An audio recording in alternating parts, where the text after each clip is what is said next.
こんにちは、東京ベジライフのなつきです。今日は先日の TBL キッチントークでご紹介した3品のアジア飯レシピに1品を加えて4品のアジア飯レシピを私が普段からお気に入りで使っている4種類のソイミートを使って作っていきます。1品目はさっぱりノンオイルアジアン春雨サラダ。アリサンさんの有機ジャックの豆ミートは水ですぐ戻るので、今回のサラダのようにパッと何かスープや炒め物でも足したい時にとても便利で、私はよく使います。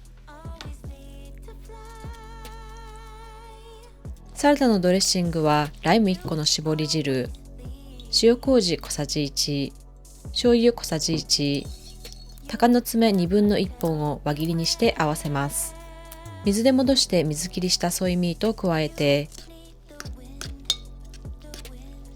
茹でて一口大に切った春雨も加えます。こうしてしばらくドレッシングでマリネしておくと、ソイミートと春雨に下味がつき、大豆独特の匂いも気にならなくなります。お野菜はセロリの薄切りとパクチーをたくさん。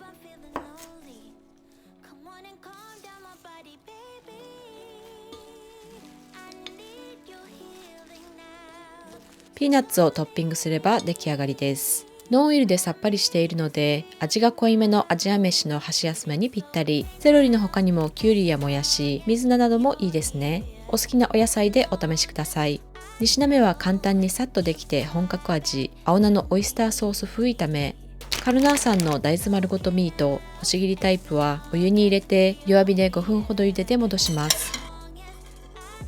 茹だったら水で洗い、絞るを2、3回繰り返します。大豆丸ごとミートは戻すのに少し手間がかかるのですが、繊維質な食感が素晴らしく、大豆の匂いもほとんどしないのでお気に入りです。炒め物にソイミートを使うときは、ソースにマリネして下味をつけてしまいましょう。ビーガンオイスターソース風大さじ1とお醤油大さじ1を合わせ、少し置いておきます。青菜はこれからの春が旬の菜の花がお店に並んでいたので買ってきました。今日はニンニクを入れますが、ニンニクの代わりに生姜の千切りを使っても美味しくできます。フライパンに米油を熱したら、ニンニクを入れ、青菜の茎の部分を入れます。さっと炒め、青菜の葉の部分を入れ、蓋をして少し蒸し焼きに。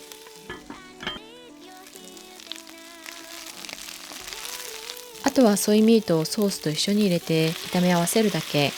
パッと簡単にできる炒め物ですが、驚くほど本格的なアジアの味わいです。青菜の他に椎茸やブロッコリーなどを加えるとボリュームアップしてメインディッシュになりますよ。3品目は濃厚でアジアの香りたっぷりの本格派ラクサ。ラクサはシンガポールなどでよく食べられるスープヌードル。まずはスープのベースとなるレマックペーストを作ります。ニンニク1かけ、生のレモングラス1本は外の硬い皮を剥き、適当な大きさに切ります。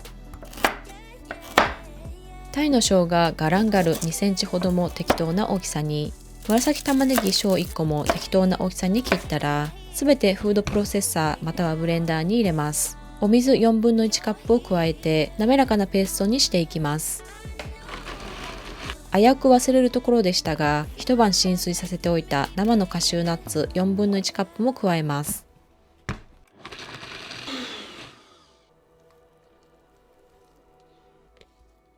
ペースト状になったら塩麹小さじ2、練りごま小さじ1、ターメリック小さじ1/2、クミンパウダー小さじ1/2、コリアンダーパウダー小さじ1、お味噌小さじ1を加え混ぜ合わせます。お鍋にココナッツオイル大さじ1を熱し、昆布みかんの葉2枚とレモングラス1本を加え炒めます。いい香りがしてきたら、レマックペーストと鷹の爪1/2本を輪切りにして加え炒め合わせます。適当な大きさに切っておいたえのきと、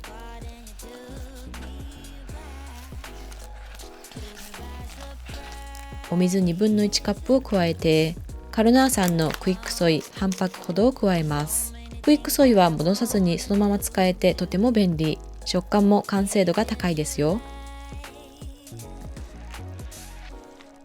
弱火できのこが柔らかくなるまで数分煮ます。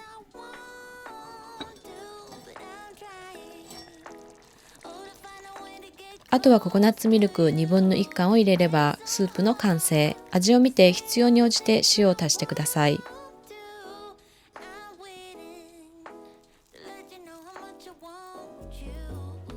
ヌードルはカルナーさんの玄米ビーフンをお湯につけて1分で戻るので、麺を別に茹でる手間がありません。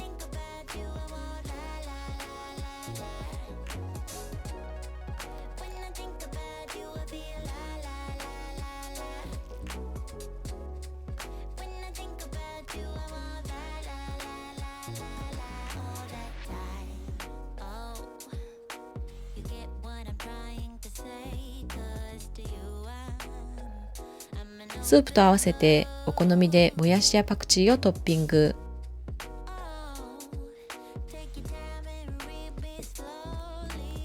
ライム汁を絞りかけると爽やかな酸味がコクのあるスープによく合います。濃厚で食べ応えのある一品ですが、ヘルシーで胃もたれ知らず、ガランガル、レモングラス、コブみかんの葉はぜひ生のものを入手して本場の味をお家でお試しください。最後の4品目は甘辛ソースにチーズが絡むダッカルビ風。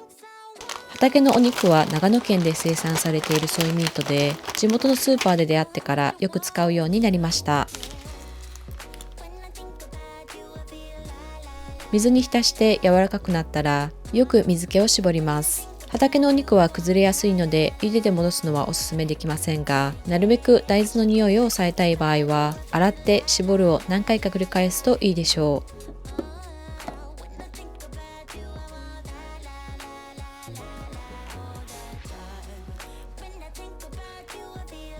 コチュジャンを大さじ2加えて、ソイミートの一つ一つをコーティングするように和え、そのまま置いて味を染み込ませます。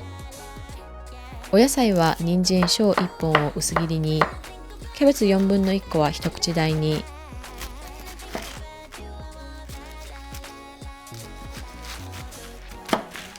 玉ねぎ1個は厚切りにします。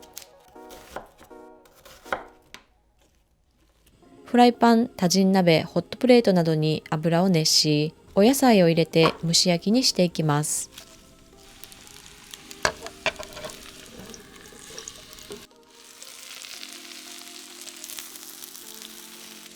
お野菜にほぼ火が通ったら、コチュジャンに漬け込んでおいたソイミートを加えて、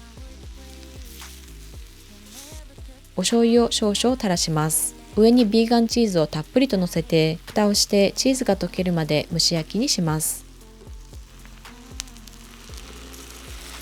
甘辛なソースにチーズが絡んで絶品です。ダッカルビ風はフライパンでもできますが、卓上コンロやホットプレートなどを使って熱々をみんなで囲んで食べるとより美味しくなりますね。